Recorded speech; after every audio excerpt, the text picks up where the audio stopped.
مسلم community میں شراب عام ہو رہی ہے. اس کی سمجھ نہیں آتی کہ کیوں ایسا ہو رہا ہے. حالانکہ شراب کے حرام ہونے پر مسلمان کو پتہ ہے شراب حرام ہے. یعنی کیسا کون مسلمان ہے لائیں جس کو پتہ نہیں ہے کہ شراب حرام ہے اور شراب پینے کے نقصانات بھی پتہ ہوتے ہیں. مگر مجھے لگتا ہے شاید کچھ ماحول ایسا ہے یا آئی تھنک میں بھی کہ شاید میڈیا نے کچھ اس طرح کی شراب کی چیزوں کو یا شراب کی جو عادتیں ہوتی ہے اس کو اتنا عام کیا ہوا ہے کہ اس کو شاید ایک لائک اے کولڈ ڈرنک طور پہ لے لیا گیا ہے.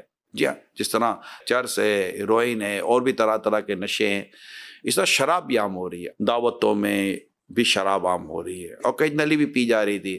31 دسمبر کو پی لیتے ہیں، کیسے کیسے ٹائم پر پی لیتے ہیں.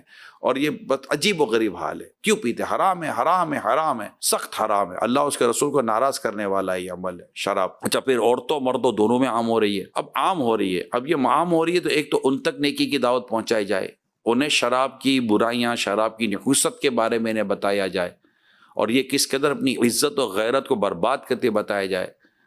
پھر عورتیں پیتی ہیں تو پھر اس کے بعد جو ان کے ساتھ سلوک ہوتا ہے یہ بتایا جائے. قرآن و حدیث کی باتیں ان تک پہنچائی جائیں. ہمیں خود کو اور اپنی فیملی کو اور اپنے بچوں کو بھی ان سے بچانا ہے. یہ صرف ہمارے ملک کا مسئلہ نہیں ہے. دنیا بھر میں موجود جو مسلم کمیونٹی ہے، اسپیشلی جو ویسٹرن کنٹریز میں جو لوگ رہتے ہیں، شراب کا جو وہاں کلچر ہے ڈیفینیٹلی اس سے تو بالکل مختلف ہے. اور بدقسمتی ہے ایئرپورٹ پر یہاں وہاں ہر جگہ پر شراب عام بک رہی ہوتی ہے. دنیا بھر کے لوگوں کا آنا ہوتا ہے.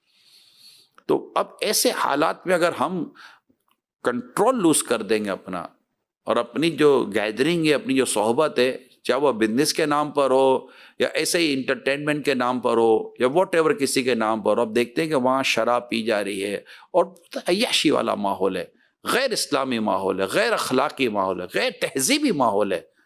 تو اب اس میں آپ کیسے ایڈجسٹ ہو سکتے ہیں؟ آپ کیسے بیٹھ سکتے ہیں؟ ایسی گیدرنگ سے اپنی اولاد کو بچانے کی کوشش کریں، نظر رکھیں تاکہ ایسا نہ ہو کہ پھر بہت دیر ہو جائے، بہت دیر ہو جائے. ہم خود بھی شراب سے بچیں،